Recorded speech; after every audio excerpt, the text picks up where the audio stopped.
Hello friends, welcome to my blog. হায়দৰাবাদৰ AIG লৈ যোৱা কিছু অভিজ্ঞতা আপোনালোকৰ লগত শ্বেয়াৰ কৰিব বিচাৰিছোঁ। আমি কেনেদৰে গৈছিলোঁ, তাত গৈ কেনেদৰে কি কৰিলোঁ, কি নাই তাকে জনাব বিচাৰিছোঁ। আমি ধেমাজিৰ পৰা গুৱাহাটীলৈকে ট্ৰেইনত গৈছিলোঁ আৰু গুৱাহাটীৰ পৰা ফ্লাইটত ডাইৰেক্ট হায়দৰাবাদ।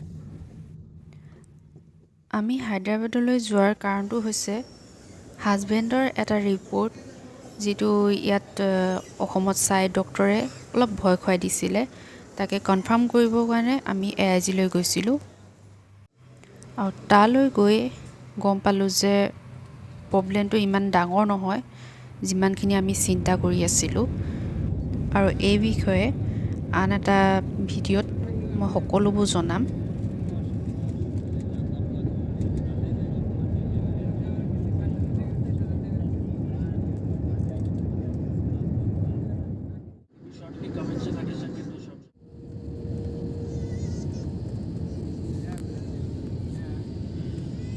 এয়া পালোহি হায়দৰাবাদ।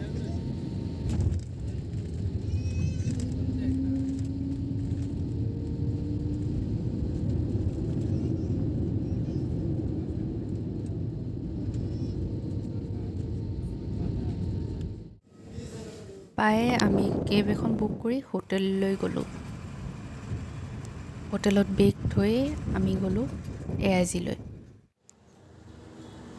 আমাৰ এপইণ্টমেণ্ট আছিল 11 তাৰিখে আৰু আমি 10 তাৰিখে গৈ পালোঁগৈ। আমি গৈ পাই ৰেজিষ্ট্ৰেশ্যন কৰিলোঁ আৰু ৰেজিষ্ট্ৰেশ্যনৰ ফিজ 100 টকা।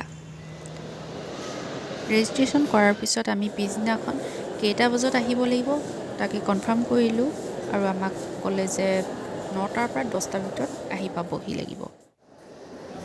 আৰু ইয়ালৈ আহি অলপো চিন্তা কৰিব নালাগে যে ক'ত কেনেদৰে কি কৰিব লাগে বুলি, কাৰণ ইয়াত প্ৰতিটো ক্ষেত্ৰতে সহায় পাব আপুনি। আৰু ইয়াৰ ট্ৰিটমেণ্টটো আমি বিৰাট ভাল পালোঁ, কাৰণ আঁতিগুৰি মাৰি চায় ক'ৰ পৰা কেনেদৰে কি হৈছে, ক'ৰবাৰ সেই বেমাৰটো ক'ৰবালৈ হুঁচৰিব নেকি। এয়া পিছদিনাখন ৰাতিপুৱাৰ দৃশ্য। এয়া AIGখনৰ পিছফালে আমি হোটেলত আছিলোঁ।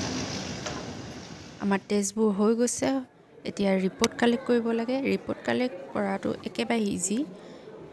আপুনি ৰেজিষ্ট্ৰেশ্যন কৰোঁতে যিটো নাম্বাৰ দিছিলে সেই নাম্বাৰটোৱে ইয়াত দিব লাগিব আৰু নাম্বাৰটোলৈ এটা OTP যাব। OTPটো দিয়াৰ পিছত আপোনাৰ যিমানখিনি ৰিপৰ্ট আছে আপুনি প্ৰিণ্ট কৰি কালেক্ট কৰিব পাৰিব। আৰু আমাৰ ৰিপৰ্ট পাই গ'লোঁ। এতিয়া ডক্টৰৰ ওচৰলৈ যাওঁ।